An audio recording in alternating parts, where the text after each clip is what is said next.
யாரா கேட்டா உடனே நீ கொல்லா விட மாட்டேன். பழைய இரும்புக்காரனை ஏன் அடிக்க போயிடா? குவார்டர் பாட்டில் இறக்கி போட்டு நாளைக்கு ஆள் கூட வெளியில போகலான்னு நினைச்சா இவன் 5 ரூபா தரான் அதுக்கு.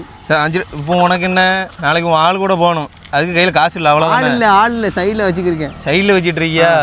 சரி ரைட்டு, உனக்கு அப்போ உரிப்பு உண்டு. வா ஏன் நான் சொல்கிறேன் கேளு. நாளை வெளியே தானே கூப்பிட்டு போகணும்.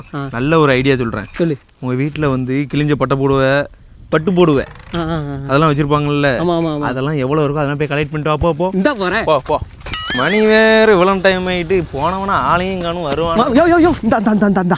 என்ன உள்ள பீரோல உள்ள அத்தனையும் உண்டுண்டா போலுங்க. சரியாத இது என்னதுல இப்படி அவுந்து கிடக்கு? அது வர்ற வழியில ஒரு கிளவி கட்டிருந்துச்சு, அவுத்துட்டு வந்துட்டேன். செத்த போயில கேஜில் இழுத்து விட்டுருவான் போலுங்க. சரி இங்கே இரு, நான் அந்த மதுரை வர போயிட்டு வர்றேன். சரியா? காசு அது வந்து தரேன்.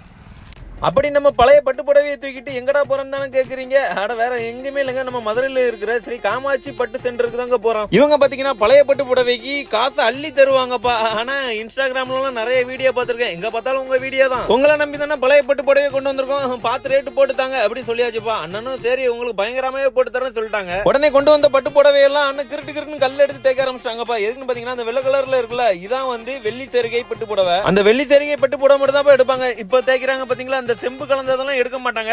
அதனால நீங்க தயவு செஞ்சு செம்பெல்லாம் கொடுத்துறாதீங்க. அட இது என்னங்க இது, 4 கிழிஞ்ச பட்டு புடவைக்கு கை நிறைய அள்ளி தந்துட்டாங்க காசு, வேற லெவல்ல. உங்க வீட்லயும் இதே மாதிரி பழைய பட்டு புடவை கிழிஞ்ச பட்டு புடவை இருந்தா யோசிக்காம எடுத்து கொடுங்க, தாராளமா காசு தருவாங்கப்பா. இந்த கடை மதுரையில இருக்கு, அங்க வர போகணுமே சொல்லிட்டு யோசிக்காதீங்க. ஸ்கிரீன்ல தர்ற இந்த நம்பர்ல நீங்க வாட்ஸ்அப்ல உங்க சேரியோட போட்டோ எடுத்து போட்டாலே போதும், தமிழ்நாட்டுல எங்க இருந்தாலும் அவங்களே வந்து எடுத்துக்கிடுவாங்க. அதனால நம்மளுக்கு கவலையே இல்ல. இந்த கடை எங்க இருக்குன்னு பாத்தீங்கன்னா மதுரை போத்தீஸ்க்கு அந்த லைன்ல ஒரு 4 கடை தள்ளி தான் இருக்கு. இன்னும் தெளிவா சொல்லணும்னா நம்ம முருகன் இட்லி கடைக்கு ஆப்போசிட்ல தான் இருக்கு. நீங்களும் டைம் வேஸ்ட் பண்ணாம பழைய பொட்டு படவெல்லாம் மாத்திருங்க. ஒரு வழியா நம்ம ஹெல்மெட் மண்டையனுக்கு போற பங்கையும் கொடுத்தாச்சுப்பா, நம்மளும் பாதி எக்கல அடிச்சாச்சு, அவ்வளவுதான்.